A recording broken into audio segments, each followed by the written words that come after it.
Hi everyone, I am Eda Claire Empagas, and for today I am going to report about the elements of a profession. So what is profession? Profession is any type of work that needs a special training or a particular skills, often one that is respected because it involves a high level of education. Next, we have what are the elements of a profession? There are 9 elements of a profession. First is initial professional education. Second, accreditation. Third, skills development. Fourth, certification. Fifth, licensing. Sixth, professional development. Seventh, professional societies. Eighth, Code of Ethics, and last is organizational certification. So we have here the first, initial professional education, in which professionals generally begin their professional lives by completing a university program in their chosen fields: law school, medical school, engineering school, and so on. Next is the accreditation. It protects the interests of students, their parents, the academic institution themselves, and potential employers by ensuring that the educational programs offered have attained a level that meets or exceeds standards that were developed by experts in the field. And also, in accreditation, university programs are accredited by oversight bodies that determine whether the programs provide adequate education. Accreditation assures that graduates from accredited programs start their professional lives with the knowledge they need to perform effectively. Next is the skills development. It's a process of identifying your skill gap and ensuring you develop these skills.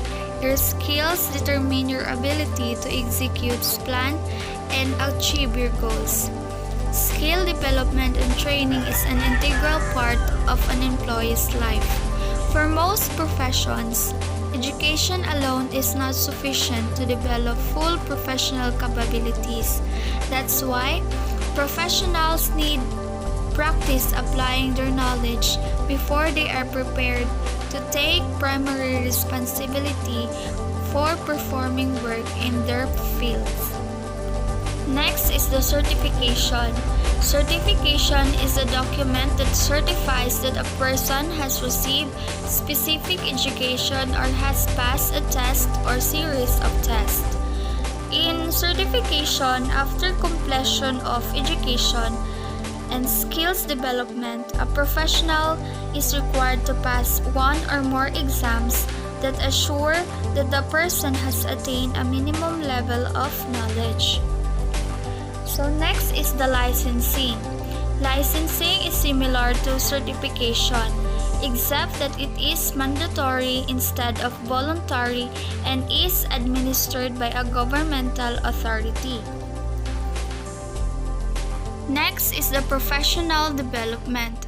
Professional development is a learning to earn or maintain professional credentials such as academic degrees to formal coursework, attending conference, and informal learning opportunities situated in practice. Next is the professional societies, or also called as a professional body. It seeks to further a particular profession, the interests of individuals engaged in that profession, and the public interest. And next we have the Code of Ethics. It is the outlines of teachers' primary responsibility to their students and define the rule in a student's life.